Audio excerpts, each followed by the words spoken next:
A lot of people are using a positioning statement to do positioning, which is stupid. Like, it's just stupid. It might be a way to write down positioning, but we are a blank that does blank, unlike blank. Like, how do we know what the answers are for the blanks? Like, we're supposed to just make it up? Like, that just drove me crazy. What do you do when there's a company where the value is not, or the differentiated value is not clear? But when I read the milkshake story, I was like, well, this is just a positioning problem, right? They should have just called it a smoothie and be done with it. Every single day, a customer is making that choice. They're stacking you up against everybody else, and they're choosing you. They're choosing you for a reason. Maybe you don't know what the reason is, or maybe you don't like the reason, or I don't know what, but they're choosing you for a reason. The competitor to Bugatti is actually not Ferrari or Porsche, it's actually yachts. Because on that price point, someone looking to buy a Bugatti is also looking to buy status, not transportation. Exactly.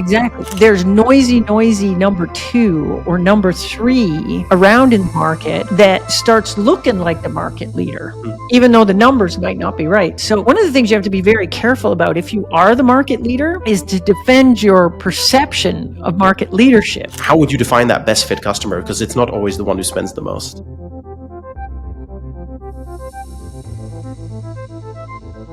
Okay, welcome to a new episode of Grow with the Flow. And today our guest is April Dunford. April, thank you so much for joining us. It's so great to be here. Thank you very much. We don't say this to everybody, but we're huge fans of your work. I always say the other people, you just lie. The other ones, you just lie. Well, yeah, you said we invited you, but you suck. Don't tell me. We don't say it openly. No, but I love your book, obviously. Awesome. It's probably the book that I've recommended the most, just because it's also, we'll talk about this in a bit. Yes. Oh, I love it. You need to get her to sign it while she's here. Put her on the spot.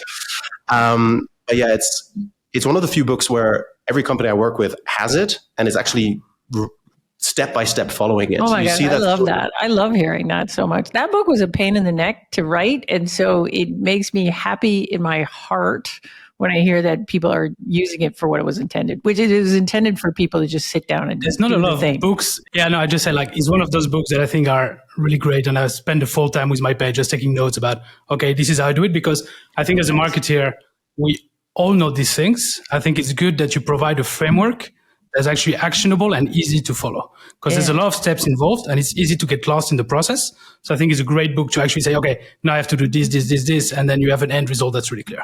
So that was super nice for me.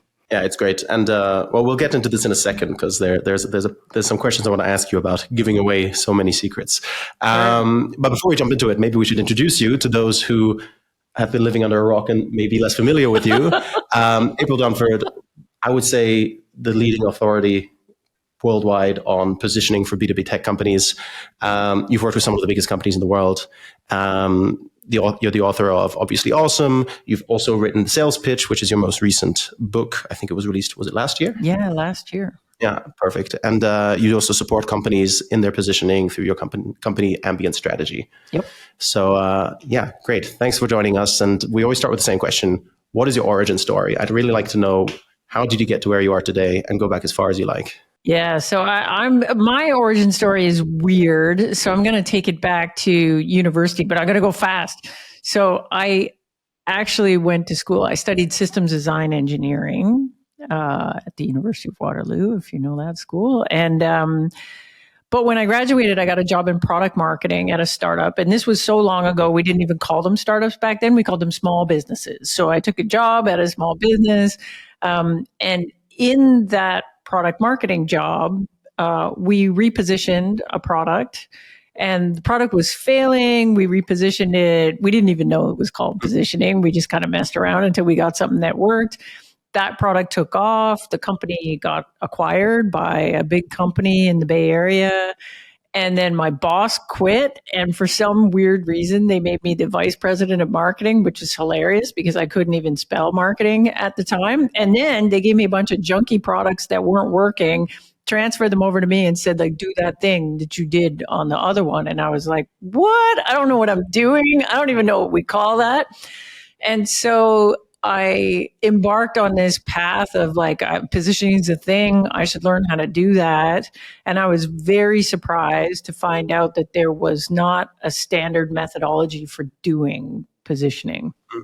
So after that first big company I worked at, I left and I went to another startup, and we ended up doing a repositioning thing there. That company also got acquired. Then I left that company and I went to another startup, and that repeated 7 times until I guess about 10 years ago, I made the switch to consulting.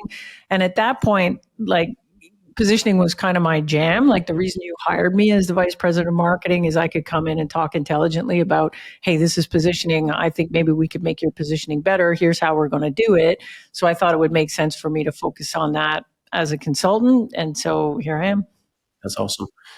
And when you were developing this, I mean, you said there was no framework for positioning at the time, and that's obviously a big part of your work, developing that. Yeah. What were the things that you relied on to develop these ideas? Was there what was the groundwork that you were a bunch of stuff. With? So I think my work builds on a bunch of stuff out there. So obviously there's the original Rees and Trout book, Positioning: The Battle for Your Mind. When I finally did take a course in marketing about positioning, that's the book you read. I still think everyone should read that book. Very, very good. But what frustrated me about it is it established why positioning was important, how you should think about positioning, gave a whole bunch of examples. And I think there was one tech example, but the examples were like, let's reposition the country of Jamaica, And so I was frustrated. I got the end of that book and I'm like, yeah, but dudes, how do we do it? Like, how do we do it? Yeah. I'm a VP marketing. I need to do it. I'm not just going to hire you every single time we got to do this. Like, I got 8 products. I can't bring you in here 8 times. So that was frustrating. At the same time, like the first company, not the first company, but the second company I worked at, we were very into Jeffrey Moore's Crossing the Chasm. And so that book has a lot of interesting things about, technology adoption and how that works. And so I think a lot of that thinking influenced my thinking. Later on, when the folks came out with the Challenger sale, and maybe even more importantly, that book, The Challenger Customer, that stuff influenced my thinking a lot, particularly about how a big complex B2B deal gets done and how to think about different stakeholders in a deal. And are we positioning for the champion versus other people? So that stuff I thought was really important. And Matt Dixon's work in general, I think, is really important for people to understand. And for the second book, when I was writing about sales pitch stuff, and Matt Dixon's work, I think, is important. And so a lot of those things kind of came together for me. And then there was a lot of just trial and error, messing around with stuff. Like, it's one of the things I find really frustrating. A lot of business books are very just big idea books, but they're not very prescriptive in how to get stuff done. And I was really in the trenches doing things. And I was like, well, we're just going to have more products. And every time I switch companies, we're going to have to do this again. And the companies are going to be different. They're going to be at different stages, selling in different markets to different kinds of buyers. Like, what we need is something to use as a process that we can come in and do this in a repeatable way that, it isn't going to be exactly the same every time, but at least it gives me something to work with. So that's what I was trying to get at. I think it's really interesting because even in university, so a while back, they were teaching us about positioning, but it was obviously different. And then obviously you have more books about positionings, and then you come up with your framework. How long did it take to actually come out through, because obviously you put it in practice, but how long did it take to actually put everything on paper, understand the logic behind, have a clear plan? How long did that take? A really long time. So first I was trying to figure out how to get it done. Yeah. And I think that took me, the first thing I thought was, well, we can solve positioning by breaking positioning down to its component pieces, right? And that turned out that's not that hard. If you look at, a lot of people are using a positioning statement to do positioning, which is stupid. It's just stupid. It might be a way to write down positioning, but we are a blank that does blank, unlike blank. How do we know what the answers are for the blanks? We're supposed to just make it up? That just drove me crazy. And so, but the blanks are kind of the component pieces of positioning. So if you look at enough positioning statements, they're all a little bit different. You'll come to these 5 things, which is competitive alternatives, differentiated capabilities, differentiated value, best fit customers, and market category. So wasn't that hard to break it down? So those are the 5 pieces, the blanks in the positioning statement. Then the question is, okay, how do we get the right answer for all those pieces? Then once we have that, we'll just stick it together and voila, good positioning. That's how I actually studied engineering. I'm like, we're going to do this like the engineers do it, man. We're going to break it into piece parts. And then I got there and then I got stuck because I was like, man, there's these 5 pieces. Yeah. But when you start looking at them, they all have a relationship to each other. So if you look at differentiated value is, in my opinion, the most important one. So what is the value that our product can deliver that customers can't get from anybody else? And you're like, okay, well, where does that come from? Well, it comes from your differentiated capabilities. Like we don't just make value up in B2B anyways. We're not allowed to just invent value. It comes from capabilities of the product or capabilities of the company. But then those capabilities are only differentiated when you're comparing them to a competitor. So those 3 things are all dependent on each other. And then even if I think about best fit customers, well, who's my best fit customer? Well, my best fit customer is a customer that really, really, really cares a lot about the value that they can only get from me. So those are dependent. And then even when I look at market category, I'm like, well, what's my best market category? Theoretically, my best market category is the context I position a product in such that my differentiated value kind of makes sense to my best fit customer. So, oh my gosh. And then once I hit market category, well, that kind of defines who my competitors are, right? Yeah. So now I got a closed circle. Everything depends on everything else. Well, frick. And when I got there, I was like, well, that's why we don't have position methodology. It's impossible. It's a spiral. Yeah. Like all I can do is I got these 5 things, but they all relate to each other. I'm just going to pick a spot on the wheel to start, work my way around. I get candidate positioning. We take it out. We'll test it. If it works, great. We run with it. If it doesn't, woohoo, we got to go back to the office and do it again. And I did that for years. I don't know, 2-3 years where I was like, this is how it works. It's going to work like this. And then how I got out of that was I started reading Clayton Christensen. Oh, there's another influence. So Clayton Christensen. So all the product management people were really into jobs theory, jobs to be done. So I started thinking about, well, how does this job stuff intersect with positioning? And like, I don't know how much you guys know about jobs theory. Okay, so there's, the milkshake story, the famous milkshake story. The job is that it's a meal, high calorie, cheap, and fits in your cup holder and whatever, right? So if you're listening to the podcast, the milkshake story is they're trying to make a better milkshake, and they discovered that there's all these people buying a milkshake at the drive-through in the morning. Why are they doing that? Well, it turns out, they got a long drive, they're bored, whatever. The milkshake isn't over in 5 seconds. It doesn't drip all over their shirt, and it fits in the cup holder, blah, blah, blah. So I'm reading that story, and I'm like, well, shit, now I get it. Like, the fact everybody thought the milkshake is competing with Coke. But in fact, a milkshake is competing with a breakfast sandwich or a muffin or a donut or something.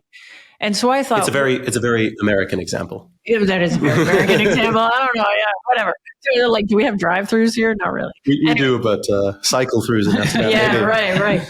So reading that story, I thought, well, if I knew what the true competitive alternatives were, so if I knew what a customer was comparing me to, then I could use that as the starting point for my positioning. Because in the milkshake example, if someone said, well, if we didn't exist, what would you do? And they'd say, well, we'd buy a muffin or we'd eat a breakfast sandwich. We always give the example that one of the alternatives to taking an Uber out to the nightclub is staying at home and going to bed early.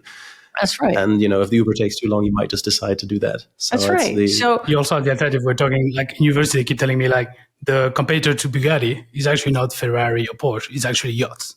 Because on that price point, someone looking to buy a Bugatti is also looking to buy a yacht. Status, not transportation. Exactly. So if I understand that, so when I read the milkshake story, I was like, well, this is just a positioning problem. Right? They should have just called it a smoothie and be done with it. Like now it's a breakfast. So that got me thinking, okay, we have to start with competitive alternatives. If we don't start with competitive alternatives, like everything builds from there. So then it's like, okay, So if you didn't exist, what would the customer do? So that's competitive alternatives. Once we have that, and if we're a B2B company and we sell with a sales team, we know what those competitive alternatives are. Yeah. We know what status quo we lose is. deals to them. We know exactly. Well, and we know what the status quo is that we're replacing, and we know what happens on the short list. So we got that. I can go ask the sales team. I know what that is. So now I got a stake in the ground. That's where I start. And then I can say, well, what have we got that they don't have? And build this great big list of capabilities that, we could do this, but these competitors can't. And then I can translate those capabilities to value, or what I want is a small number of value themes or value buckets. And then once I have that value, this is going to be differentiated value because it was based on differentiated capabilities. Now I got differentiated value. And then I can say, okay, we're the only company in the planet that can help a customer do A plus B plus C value.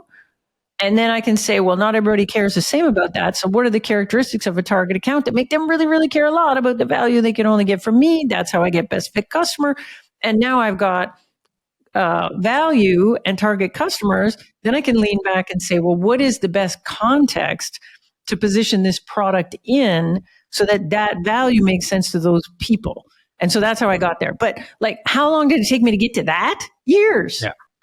Years of messing around. And then you say, well, when did the book come out? Years after that. Because then once you have that methodology, then you got to do it a whole bunch of times to see where all the gotchas are in it. Because there's 1,000 different ways to mess it up. There's literally 1,000 ways to mess it up. We have so many, how many frameworks have we kind of created where we work with 2-3 companies, we notice, there seems to be a lot of similarities. We make a framework and then the next client breaks it. And then we have to rethink it and rethink it.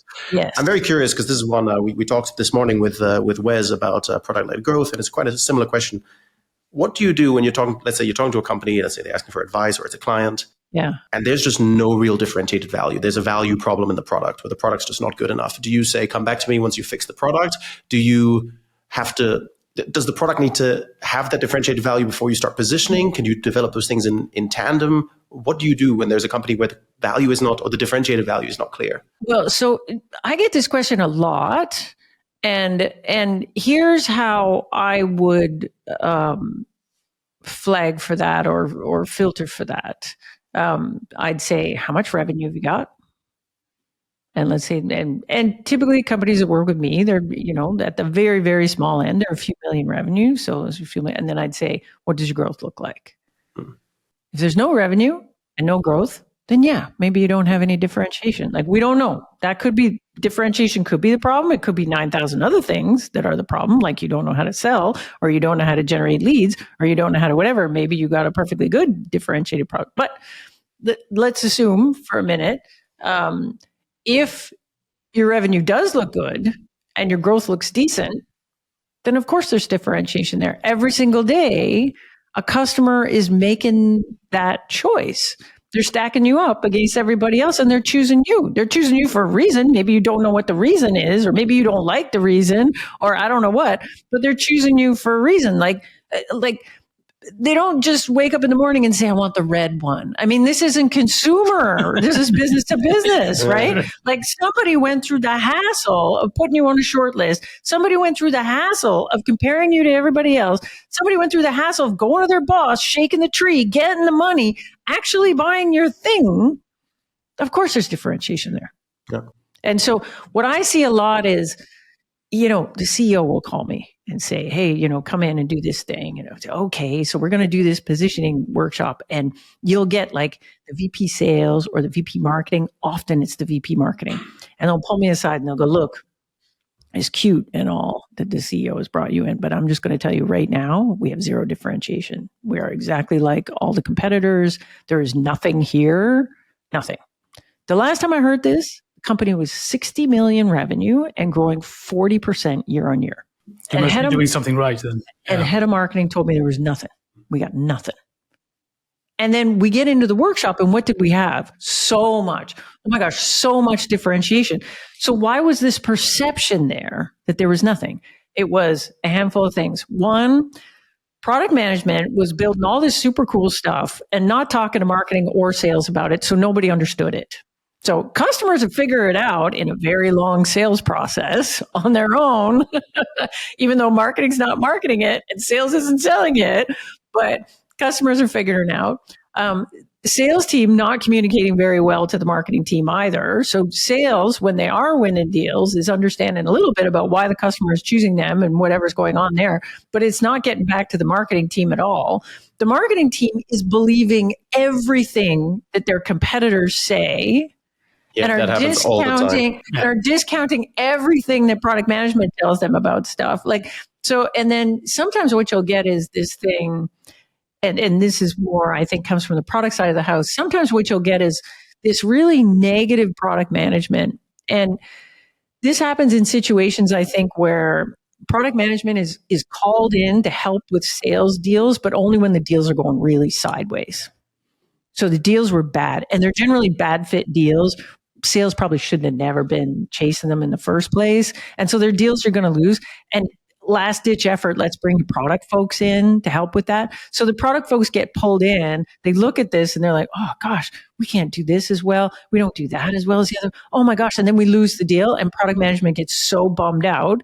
And then they come back and say, we got to build all this stuff, man. We have all these gaps. Oh my gosh, there's all this stuff we got to build. Meanwhile, we won 50 deals that they weren't pulled in on, and they don't know anything about why we're winning, but they know a lot about why we lose these bad fit deals in the first place. Like, oh my God, it drives me crazy. Yeah, I think it's the wrong ICP focus as well, right? So you have those 50 deals that work really well, where you don't really second guess it. Yeah. And you have those few deals that are not the right customers, and you're going to put way too much effort. And then everybody gets all obsessed with these lost deals, like, oh my gosh, we should never lose a deal. And it's like, why were we chasing that deal in the first place? Like, somebody needs to step in and go, why were we even wasting our time there? We knew we were going to lose in the first week, and here we are 7 months down the road and we're losing it. Yeah. Surprise, surprise. Well, that's one of the things that you talked about, best fit customers. And I think this is kind of when we work with any company, like, it doesn't matter if we're going to build, I don't know, some kind of outbound marketing assisted sales strategy, or if we're going to dive deep into, I don't know, specific challenges on, I don't know, wayfinding on the website. It doesn't matter. We always start with,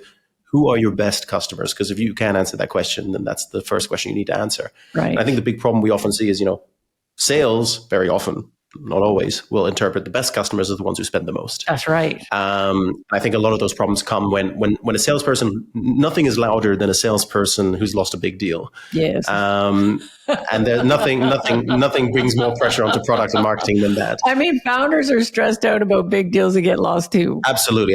But what I'm curious about is how would you define kind of best fit customer? Because the best I can come up with, you could probably break it down more scientifically, is some customers just get it. You have this feeling that some customers just get it. Like, you're trying to put something out there and they just get it. And I gave a talk at B2B Rocks last week, and it's an example we use a lot, is this company Insighted, CS communities. They were sold to Gainsight a couple of years ago. And, they'd grown to like 5 million ARR, raised a Series A, and then shortly after had to fire like 3/4 of the company just because the unit economics weren't working. And then they decided to really focus their ICP down on one group of people who just got it. They just fastest to close, quickest to engage, most referrals. But, this group represented maybe, I don't know, I might be making up numbers, but 200K of the 5 million. So it's like scary decision to make, is to potentially turn your back on 90% of your revenue. Yeah. And then after they made that pivot, they just grew exponentially and sold the company within 2 years. How would you define that best fit customer? Because it's not always the one who spends the most. That's exactly it. It's not always the one that spends the most. I think there's a handful of things to think about. And I think most companies kind of do it backwards. So they'll be in market, they'll be selling, and they'll be like, I wish we could sell to these big companies. And they will have this kind of aspirational ICP. Like, these are the people we want to sell to. And we think that we meet their needs really well, and we should be selling to these folks. So, and then every time they lose one of those deals, everyone's all mad. And in my opinion, I think you really have to start with your differentiated value and then figure out the ICP that's a good fit for that differentiated value. Yeah. So what have we got that nobody else has? What is the value we can deliver that nobody else can deliver? And then ask the question seriously, well, what's so special about certain kinds of companies that they really, really care a lot about that? Yeah. And that's usually a whole bunch of things. Like it's usually not just the size of the company or the industry they're in. It's usually a tick box of like, it's actually usually kind of complex. It's usually 5 or 6 different things.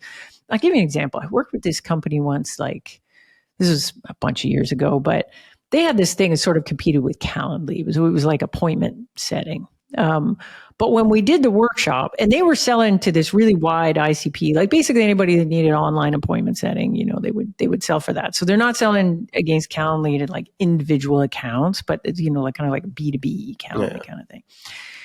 And so we went through the exercise and we started with, well, you know, if you didn't exist, what would a customer do? Well, there's Calendly and there's a couple other things.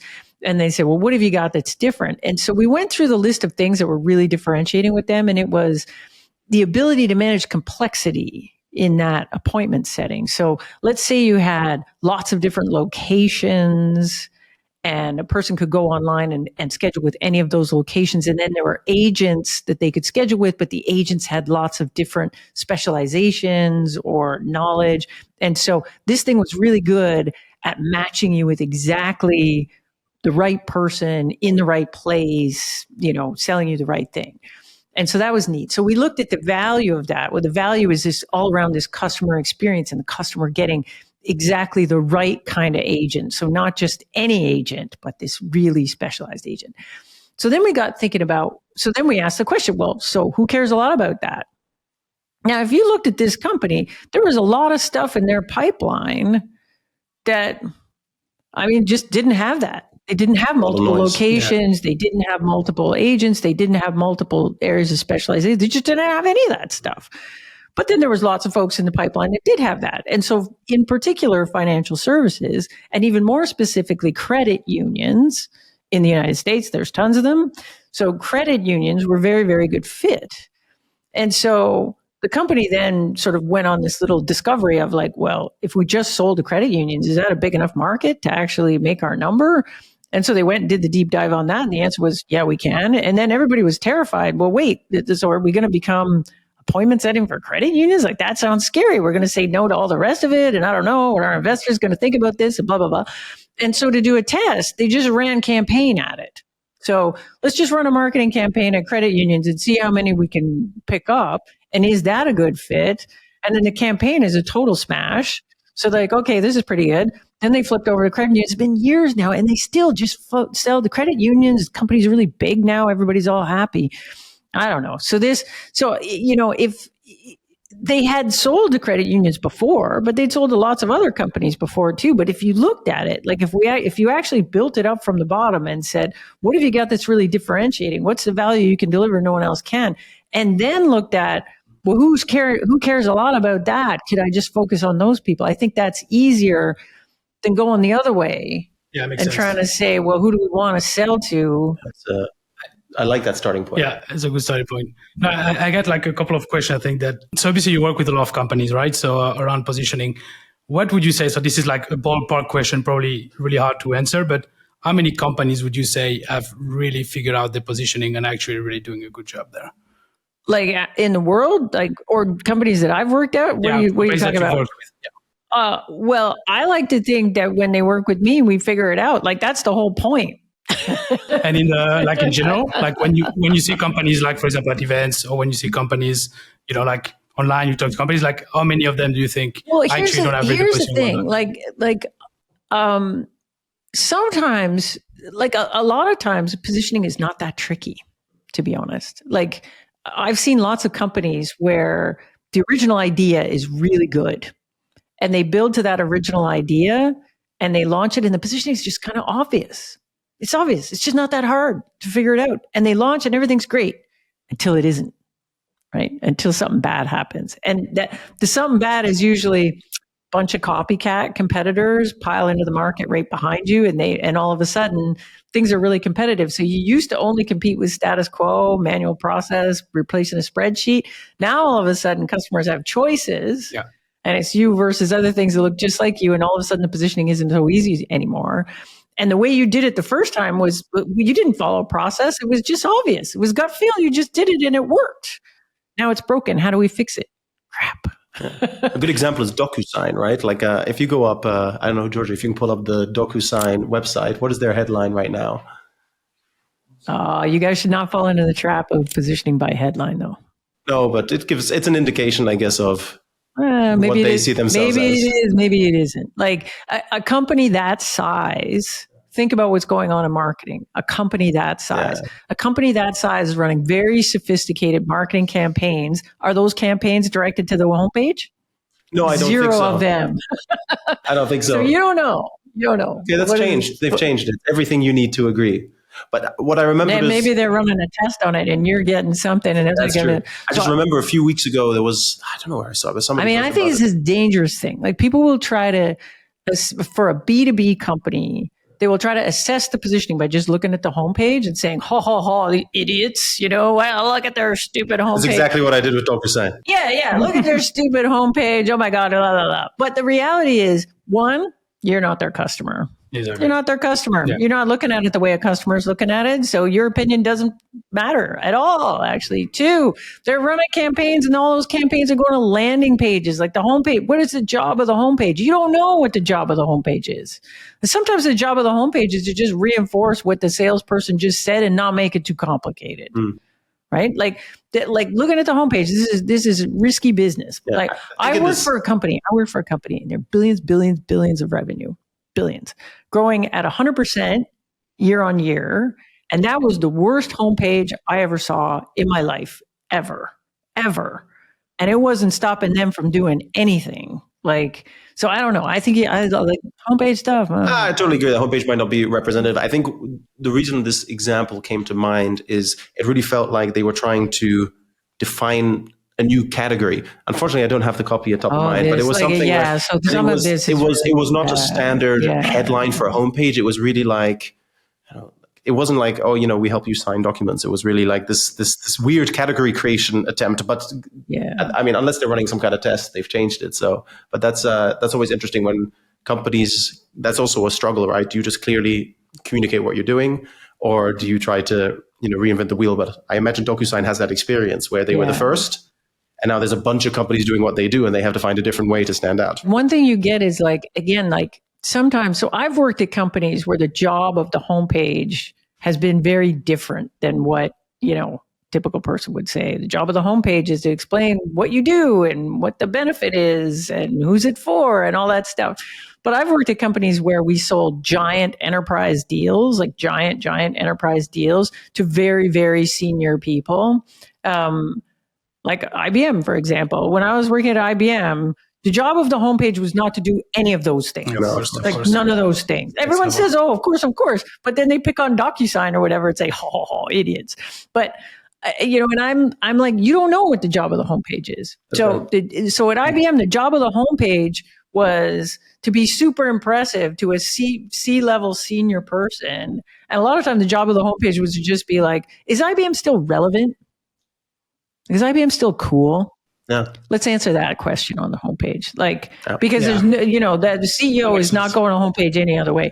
So sometimes what you've got is that, homepage is trying to do one little thing, or sometimes the homepage is strictly designed to drive you to a free trial or drive you to like a test run or something, in which case, maybe you're not hitting all your value points. In fact, maybe you're hitting value points for an end user, but you don't actually sell to the end user. You sell to a buyer that's somewhere else in the organization, and the homepage is not hitting that. It's like social media sites also don't explain what they do on homepage, right? There's so many things, right? No, it makes total sense. People reach out to me all the time, and they'll send me a link to their homepage, and they'll say, "Is my positioning good?" And I'm like, "I have no idea, buddy." Like, that's not helpful. So if it doesn't happen, if it doesn't happen on the homepage, where does it happen? Well, so a lot of the companies, if you're doing enterprise B2B stuff, a lot of companies are doing very target account selling. So you've got 1,000 accounts that you're trying to sell to, and you're doing very specific targeted marketing and sales outreach to those 1,000 accounts that is driving to not home pages, to other pages, landing pages and other things. And so the positioning lives on a landing page, or the positioning lives in, first substantive sales call with a salesperson, because we're doing very targeted outreach to very senior people in big organizations. So it's not, you can't really compare what's happening in enterprise software with what's happening for the thing that you're selling for $100 a month. It's just not the same at all. But yeah, I mean, you guys know this. Like, it's just, there's a temptation though to kind of just look at the homepage and say, oh, well, they must be confused about this. Or people will say, this company competes with us because I looked at their homepage and they say they do this. And it's that's not enough. No, I think with the DocuSign example in particular, it was really what you were saying with when you come into a space and nobody else is doing it, it's much simpler than everybody floods that space. And I think when you see DocuSign's messaging, you see that I can't, again, of course, I'm not the target audience. I mean, I use DocuSign, but that $30 a month that we pay for the few contracts we sign, that's not where they make their money. But you can see that challenge maybe the homepage is for you, maybe not. We don't know. But you see the challenge there, because they cannot just come out and say, oh, we make e-signature easy. Yes. Because everyone's saying that these days. And I guess for them, a big challenge would be how much does incumbency and being the first help you or hinder you in a space where people are maybe looking for the most innovative solution or the newest solution? Well, this is an interesting concept. Like, what we know about buyer behavior, if you read the research on this stuff, is that the perceived leader in a space has an incredible advantage over everybody else. Yeah. Incredible. Mm-hmm. Because you are seen as the low risk decision. Yeah. So a large proportion of B2B sales processes end in no decision. They end in, and the majority of those end in no decision because the champion in the deal could not confidently make a decision that they felt like, oh, I'm not going to get in trouble for picking this. Yeah. And they just say, you know what, I can't figure out what to pick here that isn't going to like risk my career or risk me looking stupid in front of my boss. So we're just going to do nothing here. One of the ways you take that risk off the table is you just pick the market leader. This is why everybody picks Salesforce. If you're looking for a CRM, like if you pick anything other than Salesforce, you're going to have to explain to your boss why you picked the thing when Salesforce has double the market share of anybody else. Like why, so it's so low risk and so easy to pick that market leading thing, right? So generally, but you have to have that perception of market leadership. Now, what you get sometimes in a mature market, and I don't know if DocuSign is there or not, because I know nothing about that business, but sometimes what you'll get is the market leader in terms of revenue, like who's ever doing the most revenue or whatever, there's noisy number 2 or number 3 around in the market that starts looking like the market leader, even though the numbers might not be right. So one of the things you have to be very careful about if you are the market leader is to defend your perception of market leadership. Because the minute people start thinking, are they still the market leader now? Like we're having this conversation about DocuSign. Like, are they still the market leader right now? Dropbox has their alternative. So Dropbox was not a market leader in that space, but they're a well-known brand. But who uses Dropbox? Like, I mean, how many people are using Dropbox and use that thing? Like you're now in the Dropbox universe. I would never use their signature thing if I wasn't using Dropbox. But also taking the So, my guess is DocuSign is way bigger than Dropbox. But probably if we start believing the Dropbox marketing, then maybe not, right? So this idea of being a market leader, all the advantages that come with being a market leader only work if the market perceives you as the leader. Yeah. So if I was indeed the market leader in this space, that would be the main thing I would be talking about in every conversation. I'd say, you know what? We have double the number of customers. We invented this shit. Yeah, if you look at Salesforce, all their CRM advertising is that. They show a line graph, and here's us with double the market share of the nearest competitor. It isn't even close. But it's quite interesting because you mentioned Salesforce, and the experience I have from startups or scale-ups, I'm not talking about they've left that market. It's HubSpot. Yeah, they have this HubSpot. HubSpot has been smart enough to actually come in and say, we're not going to fight against Salesforce because we're not going to be for those multinational or huge companies. We're going to focus on that, small startups, like early stage scale-ups that can actually, that actually Salesforce is maybe not the right product for. Right. But it can be interesting when you have something like what Microsoft, is it Dynamics CRM or something? Yeah. So this is maybe a better example than the Dropbox one. What I was trying to say is if you have, let's say, a relatively novel space, as in it's not been around for 100 years, you have the market leader and then a very large recognizable company that maybe wasn't in that space enters that space. Yeah. That can really make it murky on who the market leader is. Well, see, and if you're Microsoft in particular, right? Microsoft comes into the space and they don't have to prove market leadership. That's the genius of it, right? They come into the space and say, oh yeah, there's lots of other CRMs out there and they're bigger and whatever, and maybe they have better market share. But if you want CRM that works in the Microsoft ecosystem, you don't have a choice. Yeah. Right? It's the same way that Salesforce sells the marketing cloud or service cloud. They don't have to be the world's best marketing automation. No, if you use Salesforce, you'll use part of it. Say we're the best marketing automation platform that we're, for Salesforce customers. Now it's different if you're HubSpot, right? So HubSpot, what's interesting about HubSpot is, I think they have very good market awareness in the lower end of the market. They have absolutely none in the high end of the market. 100%. So I think Salesforce has made a conscious decision to essentially not service the lower end of the market because it is impossible for them to service the lower end of the market and service the very, very top end of the market, which is much more lucrative. 100%. Yeah. And so I think they've made, I don't know, we don't work with Salesforce, just, here's the qualifier.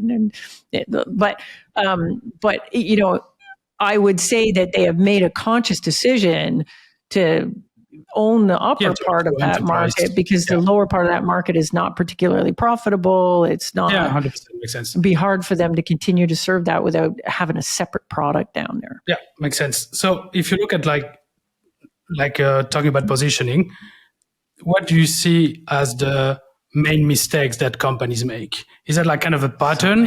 So many. Is it like a pattern? Is it something that you see like most of the companies are bad at this or this? What's the mistake that half the people listening are going to be like, shit, I did that? Yeah. So there's a whole bunch of things. So I think the most common mistake is, maybe not by the people that are listening to your podcast, because they're smart enough to be listening to your podcast. So maybe they're not making this mistake. But the most common mistake is they're just not thinking about it. Yeah. Right. They don't think it's a thing. They don't know what it is. They think that there's only one way to position their product and that's it. And if that doesn't work, I guess the product sucks and let's throw it out and off we get, So most people think it's just kind of, we're database people and we're selling a database. What else could it be? Kind of thing. So that's the most common mistake. But then if we're moving beyond that, if I look at people that have actually looked at their positioning and they come to me and have questions about it, there's two main things. So the first one is, they don't really know who the competitive alternatives are, the true competitive alternatives. And so it's usually there's disagreement on the team or maybe even the founder doesn't really understand from a customer's perspective, like who a customer actually compares you to. So instead, what you'll get is, and you'll see this in product teams, they'll just Google it. Right. And they'll come up with this big list, or worse, now they'll ask ChatGPT, who are my competitors? And ChatGPT will spit out this list, which has nothing to do with reality. Like if you go and talk to your sales team, if you have a sales team will be, what are you talking about? We never see any of these people in an account. So from a positioning perspective, I don't have to position against a ghost. If the customer doesn't ever put them on a short list and doesn't consider them, I don't have to position against them. It's just that simple. If they might have a homepage that looks like my homepage. They might say the same things as me as my homepage. But if they never end up on a short list, not my competition, don't have to position against them. So there's that. I think really understanding who that competition is. And then the really hard part of positioning, I think, is figuring out the value, like not just the features that make you different, but the value you can deliver for customers. And I think value is it's a hard concept, even for marketers. Yeah. It's a hard concept. And for companies like founders that I work with that come from the product side of the house, trying to really get their arms around value and not just sell features that's hard. And you see so much of it where, the company's just selling features with the idea that the customer is going to figure out what the value of these features are, or it's just obvious what the value is. Like if I just tell you the feature, you'll just know. And in my opinion, that comes from consumer tech. Like if I'm the cell phone maker, I've got a cell phone and I can tell you, hey, my camera's really good because it's got 100 megapixels. And why megapixels matter. And 100 is better than 50. You know that. but because you've been taught. You've been taught. Yeah. If I roll it back 10 years ago, you didn't know anything about megapixels. You didn't know why a megapixel mattered. But the phone companies have taught you. So now we know 100 is better than 50. We know what that is. And we know why it's good. We know the picture is going to be clear when you zoom in on it, all that stuff. We know why more megapixels is better. But if you have this fancy new AI, whatever thing, we can't just assume that the customer knows why that matters just because we told them about the feature. Yeah, I think, but you see it also in product teams. It's now shifting, but this like solution orientedness rather than the problem you solve, just feature factories and companies that are just very much focused on selling features, some people buying features, but actually, the value part is crucial. Should we move to the... I have one last question, then we can move on to the next section. I think the last question is really, actually comes from one of our colleagues. He said, there's a lot of companies, they put a lot of effort into their positioning and they have great documentation, great internal documentation about the positioning, who are they focusing on, what the differentiated value is. How do you then actually translate that into execution? Because a lot of companies have that gap. Yeah. In my mind, there's two things. So when I started doing this work, I was an in-house vice president of marketing.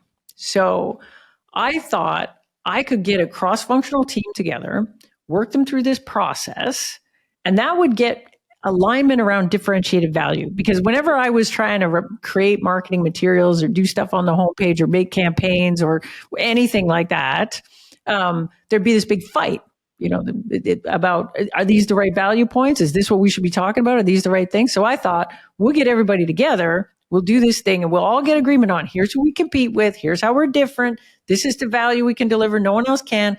This is the kind of customer I'm going after. This is the market I'm going to win. We're all in agreement on this? Yes?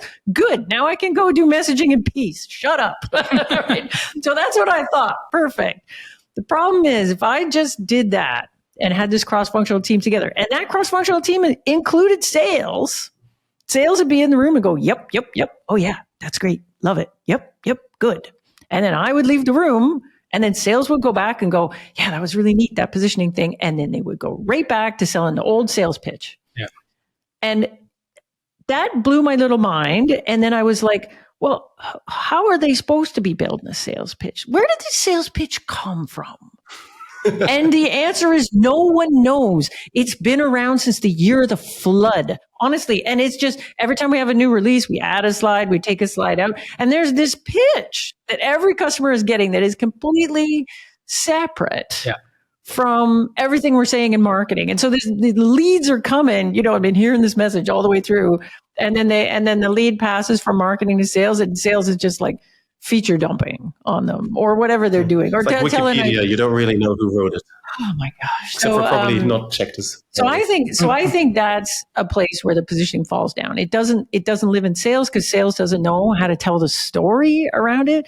So from that point forward, I was like, okay, there's no point in doing a positioning exercise if we don't actually get the story clear around that. And when I mean story, I don't mean the story for the CEO or the story that we're going to use in marketing. I mean story for sales. We need a pitch. Yeah. Because sales needs to know how to pitch it. So I think that's one big thing. The second thing is that you might get agreement from everyone. Well, actually, no. It's usually when you don't have agreement from everyone. So marketing will do this little positioning exercise on their own without bringing anybody else in, without bringing sales in, without bringing the founder in or whatever. And they'll create this positioning and they'll write messaging around that and all this stuff. And you'll see that it doesn't stick.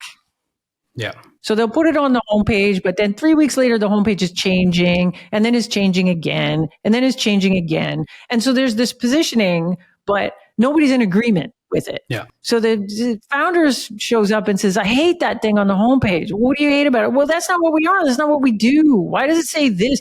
Why do you have the word the in there? I hate the, and then you're having this big fight about this thing. Or a product comes in and says, well, you're saying we do this, but we don't actually do that. We don't actually, that's a lie. You can't say that. You can't say that we're not doing that thing, and then sales is off there pitching God knows what. And so a lot of times what we have is this, like, marketing has treated positioning like this little marketing exercise that only genius marketers could figure out. And then we have it and it's so perfect. Oh my gosh, put a bow on it. We kiss it. We love it. And then the whole rest of the team is like, I have no idea what that garbage is. I don't agree with any of it, whatever. And then you can't make it stick. I think it's a really good plan because every time we do kind of the ICP kind of positioning workshop with our clients, we always make sure that the key stakeholders are here because we realize that if a founder or co-founder ahead of something is missing, then we might get the full workshop done. And then we get, like, oh no, this is actually shit. This is not going to work this way. That's right. And so we need to have all those key stakeholders together to agree on it before we actually can move forward with it. Exactly. Because otherwise we realize it's going to be a problem down the road. Anytime a key stakeholder just couldn't make it and we were like, okay, we're not going to reschedule it for 6 months from now, and we went ahead anyways, it was always a more disjointed process every time. Always a disaster every single time. So I've had it happen to Pete once, twice, where very last minute, like we're all flying somewhere to do this workshop together in person. We get there and it's like super last minute. Oh no, emergency. This person can't be there. And it'll be like, but don't worry. We'll just present the stuff to that person. It's a Loom video. Oh yeah. No, this never works. This has never worked in the history. What you end up doing is the whole workshop over again. Because they'll say, well, wait a second. Why did you do that? Well, because that's our differentiated value. No, it's not. Well, yes, it is. Well, who do you think our competitors are? Oh gosh, now we're going all the way back to the beginning. Let's go all the way back to the beginning and build it up again. We could go deep into the grievances around this. But it's the airing of the grievances. Yeah, the airing of the grievances.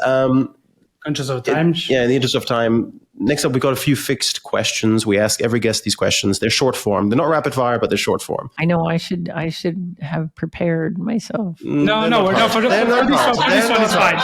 We actually don't. We try to keep prep to a minimum. Yeah. We also give minimum insight beforehand. Well, you're getting the minimum prep version from me. No problem. That's the instinct. That's what we want. Yeah. I think the first question is like, what's a controversial opinion that you have? I have a lot of I don't think of myself as a controversial person, but some things I say people think are really controversial. So my original controversial opinion, and this comes from back when I was the vice president of marketing, is I don't believe product market fit is a thing. I think product market fit is VC magical thinking. It represents the perfect moment to write a check to a company to get maximum upside. That's a great one. And so I think everybody wants it to exist so bad. But the problem is we don't know how to measure it. We don't know when we have it. Oh, we can have it and we can lose it. It's all conceptual. It's like, ooh, we'll know it when we have it. But the reason it used to drive me crazy is because like it was supposed to be like vibes.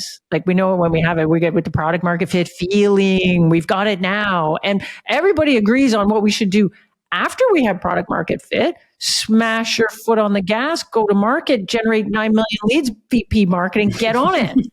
Right? And I'm sitting there going, do we know what our ICP is? Do we really have that tightly defined? Do we really have our differentiated value tightly defined? Do we really know what our market is that we're trying to win? And if the answer to any of those questions is no, well, then I don't care if we got the product market fit feeling. I can't do the thing that comes after product fit. So what we actually need is an actionable segmentation. That's it. I know how to do that. I know how to get to that. But that's not cool and sexy if VCs don't even know what that is, right? So anyway, so I'm a like product market fit. That's a great one. That's great. Thumbs down. I think it's a stupid concept. And I think everyone's sitting around going vibe checking on the product market fit vibes. Do we have the vibes? Oh yeah, we do. Anyway. Good one. Vibes and data. So what's your biggest or favorite fail? Biggest or favorite fail? Oh, there's so many.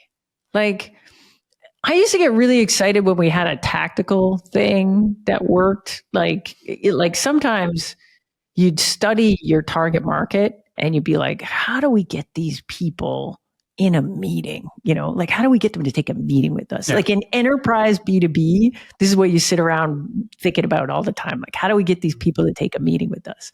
And so I had this tactic that was like basically physical bait. And so I was working for this company. This is pre 9/11. This would never work post 9/11. But pre 9/11, we were selling to heads of investment banking at big investment banks. That's a really hard person to get a meeting with. And we got this genius idea. And it came from me sitting with the head of investment banking at Goldman Sachs, sitting in his office. And his office is full of trophies. Like there's all these, every time you do a big deal, investment banker, you literally get a trophy. It's a trophy with a thing. And so he's got all these trophies. And then he has all these toys on his desk and stuff. And at one point, he had this car, like a toy car on his desk. And I picked it up and I said, hey, that's really cool, that toy car thing. And he said, that, April, God, that is not a toy car. You don't understand what this is. And I said, well, I guess I don't. What is it? And he says, when you order a Ferrari, they custom make it for you. Custom. You customize everything. The paint, every little thing. You want to customize the stitching on the thing. You customize. They make the car special for you. And so it takes a year, 2 years to get the custom Ferrari. But while you're waiting for it, they send you a car that is an exact replica of your actual car that you're going to get.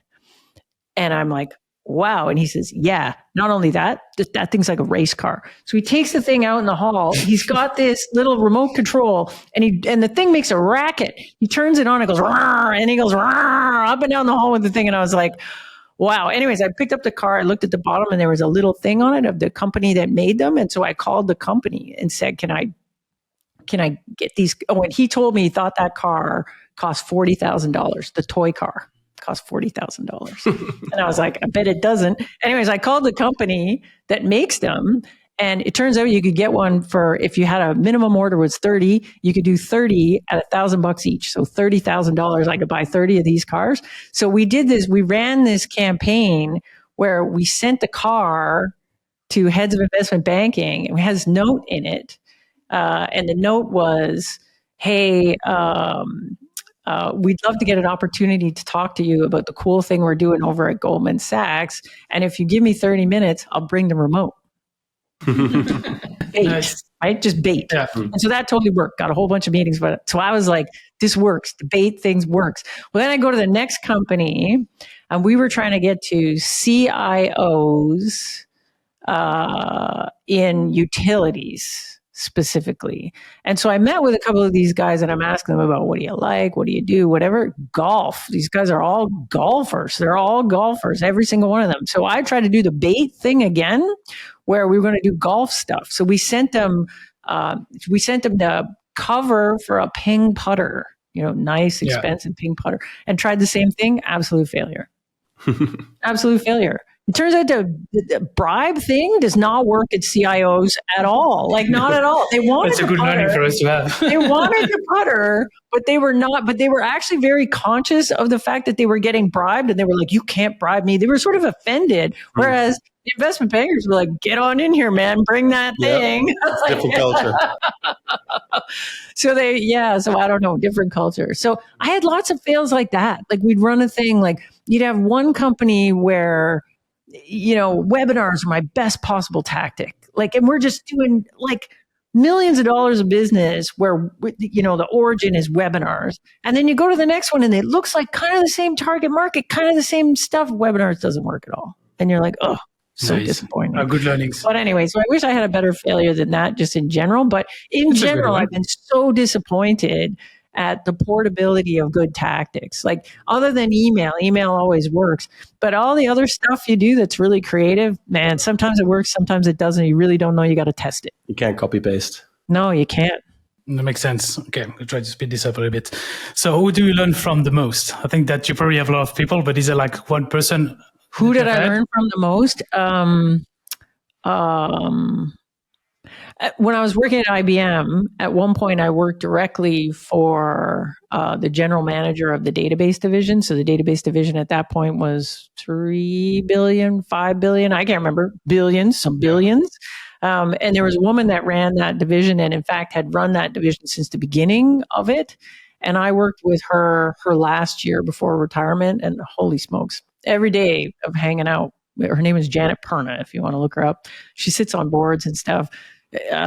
She was amazing. And the thing she was really amazing at was she was really amazing at walking into a room where everybody was fighting, and she wanted them to do something that nobody in the room wanted to do. And there were all these factions and people wanting to do different things. And she would just be able to walk into a room and in 20 minutes, get everybody all in agreement to do her thing. That's nice. And none of them felt like they were coerced into it. Like she was just so good at that, like just influence. Very good one. And the last one, I think, easy, quick, is like, what is your favorite tool for 2024? My favorite tool?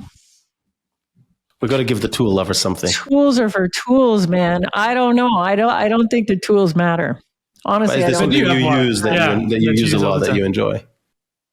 It can also be, doesn't have to be like not Dropbox. DocuSign. Oh, I gotta say, I really don't like any of those tools at all. I'm not a big fan of any of those. It can also tools. be like an app you use or something for personal life, whatever. Like, honestly, you know what my favorite tool is right now? This sucker right here. It's a fountain pen. It cost me $100. It's beautiful. I love it. I really don't care about tools at all. Like the tools are constantly changing. Maybe because I'm in software and all I see is stuff that could be better. I look at it and I'm like, why is this tool so annoying? Why is my email so bad? Why is Zoom so bad? Like I spend more time in Zoom than anything else, and I have a long list of complaints. So I wish there was a tool that I could say, oh, this is so good. Like, oh, ChatGPT is fixing everything. But it's not. I think they're all okay. And we switch them and we don't care. Yeah. Like in marketing, I feel like I'm not married to anything. We're definitely too agnostic here. Haven't helped anybody selling marketers right now because we're just cynical and we switch tools. And it doesn't have to be a marketing software tool. I think a fountain pen qualifies. Absolutely. There you go. Then next segment we talk about is the kudos and the facepalm of the week. Yeah. When we have 2 recordings in a day, I struggle, so I might sit this one out. But I do want to hand over to you and Clément. Because you got to think of. I need to think of. Do you want me to go first, or do you want to go first? Yeah, you go first. Right. Yeah, I'm doing all that. I have 2 kudos, but I think I'm going to give one. I think you probably use it, but I'm going to use it anyway. B2B Rocks, right? Yeah. So last week we went to B2B Rocks, so an event in Paris in Station F, and we did a lot of events this week and this year, and I think it's one of those that add the most value. So the talks were really high level, so you could learn a lot from it, which I think is rare in a lot of... Was it French or English? No, it was English. And I think it was quite rare in a lot of events now that some talks are really low level. I think this was we learned a lot. So it was super nice. Oh, I got to know this event. There's also a lot of people that stayed. There was really nice networking. So we met a lot of people. People were really open. So I think it was a really, really cool event. And then the facepalm, what do I have? Yeah, so now I don't really dare to use it after the example of the homepage, but I'm still going to go for it. So there's something that I really agree with you and that you mentioned is there's normal that a lot of websites, you don't understand what they do because they're not your target audience. So it actually doesn't matter if, whatever. And a company in healthcare, I don't know what they do is totally fine because I'm not the customers. Yeah. However, I feel like some of the events that we go to that are really marketing focused, and there's a lot of marketing people go. And, you always have the people, in the little booth telling what they sell, whatever. Yeah. Most of them, I have no idea what they do when I see it on the first sign. So they're not really clear. You're a marketer, so you should know, like you are, right. Yeah. And I think like a lot of them now use the AI kind of, keyword to fit into the description, but it doesn't tell me what they do or the value it is, right? Yeah. It's like, and I can get over it with a just do it. I think when you're a little startup with 2 people, you can't go with something like this. You have to give maybe a bit more, structure in your positioning. Yeah. I think that will be maybe my facepalm of the week. And now that you mention it, I can give a quick kudos to the facepalm. The kudos goes to Vincent Bruno, as a founder we met in France, and he used to be a professional magician. That's crazy. And I've never seen magic tricks in person that blew my mind. I still don't know. Was he in the booth? Was he in the booth? No, he was just a guy attending, and it was insane. So Vincent Bruno, kudos, building a cool product. So magician turned founder, and he was a known magician, like on TV and stuff, and so it was really cool. And I'll give myself the facepalm for shitting on DocuSign's homepage, even though it's still, whether I'm the target audience or not, if I read a headline and I don't understand the words in the headline, I will still always feel that's a pet peeve. Although it seems to be better now, so that did not back me up well. April, over to you. Maybe you were getting the test. Maybe you saw the failed test. It's possible. It's possible. The failed test. So I wish I had better kudos and facepalms, but I don't have very good ones. But I'm here in Amsterdam, and so on the flight here, I read this book called The Portfolio Life by a woman named Christine Wallace. And I have to say that author, because there's multiple books called Portfolio Life. But what a great book that was. It was just a great book about how, people don't have linear careers anymore where you work at one company, you just work your way up, and then maybe you switch companies, but you're just working your way up the chain. And I really liked her concept of, it's not just about work. It's about what are you passionate about? What do you enjoy? And can you sort of mix all these things together and sort of move between, times where your work is the main focus and the passion is your side hustle. And then maybe your passion is the main focus and your work is the side hustle. And I really love this concept so much. Nice. So that was my everybody should read that book. It's a cool book. I'm still thinking about it. I'm like, and I read a lot of books and half of them I'm like, I'm done thinking about them the minute I'm done. But that one I'm still thinking about it. Facepalm. I'm really kind of depressed about LinkedIn right now. Like, and when I say that, like, I enjoy LinkedIn for interacting with my own audience. And, when I post stuff, I think people put really thoughtful comments on there. And, at least some of them are just written by AI. And I don't know why anybody would want to do that. But, and there's really thoughtful stuff there. But I also see a lot of things on LinkedIn that feel to me like they're created specifically to just get a lot of engagement and get a lot of eyeballs on it without worrying about whether or not the advice in there is good or even true. And there's something about LinkedIn, like, unlike Twitter, if you try to post stuff like that on Twitter was always kind of toxic. It's really bad now. I don't do anything on Twitter now, but back in the earlier days of Twitter, if you posted something that was just wrong, people would say, actually, I think that's wrong. Like, well, how do you explain this, that, and the other thing, whatever. People don't call anybody out on LinkedIn because, we're all our good professional selves. And what's the point of that? Like, what is the point of putting a thing there and saying, actually, that's not my experience. I don't think so at all. And then you'll just get piled on or whatever. And so there's things that live there. They get a reasonable amount of engagement because it's been kind of optimized for engagement, that I think is just really bad advice, not just bad advice, dangerous advice. And so LinkedIn kind of bums me out right now, because I think if I was a founder or a junior marketer and I'm following all these things, and how do I sift through what's good advice or what's not good advice? The algorithm also, at the moment at least, does not reward quality. It rewards, not always, it often rewards. I see some people have massive reach, and I just really wonder, like especially people just posting memes all day long. Some of them are funny, but you wonder, like, how much of that is actually translating into business? I mean, I did a post yesterday that had 8 likes, but 40 comments. And I was like, okay, this is a good post. I'm happy with this, because people are like debating it in the comment section. I was like, that's really good. But you don't get rewarded for that. You get rewarded for the kind of the fast food stuff that everybody clicks and engages with, even if it's just AI comments or people agreeing or. Yeah. I think this is a problem in general with social media. Like it's social media is all sort of tuned to, well, I got to have a big reach. Well, what do I got to do to have big reach? Yeah. Well, I got to have something that's really engaging. Well, what's the easiest thing to do to just engage people? It's memes, like be really funny, or say things that are kind of obvious. What I see on LinkedIn is the wishful thinking post, like where I read it and go, man, I'm with you. I wish that was true too. But I could tell you 300 examples where it's not true. Like, and those do well. And anything that sounds kind of controversial, even if it isn't, that also gets a lot of engagement. I think the problem with LinkedIn in particular, I don't have any other social media, so I'm kind of down to that myself right now too. The thing with LinkedIn is it is like an everything or nothing. So you either get really big reach or you get like no reach. And I think that's kind of the problem, where if you make good content that's relevant, let's say for 100 people, you won't be shown to those 100 people if it doesn't like meet certain engagement criteria. Yeah. Well, we've covered this topic already, so I will go straight to the rapid fire questions. Okay, so rapid fire questions. So, oh gosh, I always hate when they did and it's so stressful. Rapid fire. So oh my lightning god! round. So you have to choose one or the two answer, or is like an answer with one word, and we have to go fast. Very short. All right. So, is it better to focus on one ICP or to focus on multiple? One. What comes first, positioning or product? Product, actually. Weirdly, like I think you need a positioning thesis when you're building product, but that's not, it's gonna muck around when your first wave of customers are going to tell you whether that thesis is right or not, and then you tighten up the positioning after that. So I don't know, it's a little bit chicken and egg, but still. Hardest industry for positioning. What? Hardest. That was a very French hardest. Oh, the hardest industry for positioning.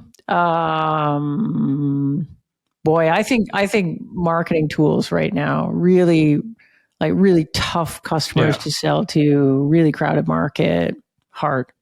For marketeers, obviously awesome or sales pitch? I think you should start with obviously awesome. Not everybody has a sales team, so not everybody needs the sales pitch thing. Good. What is more challenging, positioning a new product or repositioning an old one? They're both hard. Tie. Okay. What is harder, breaking into a crowded market or creating a new category? Oh, creating a new category, no question. Niche positioning or broad positioning? It depends on how big you are. Like niche when you're little, you got to go broader when you're bigger. Most important in positioning, clarity or creativity? Clarity. Always trumps creativity. And the last one, will you sign my copy of Obviously Awesome? Yes or no? Yes. We'll get a good picture of that. Yes. April, thank you so much for joining us. It's been an absolute pleasure. Is there anything you'd like to share with the people listening? Anything you want to put out there? Not really. I mean, if you want to learn more about my stuff, I think the books are always the best starting point.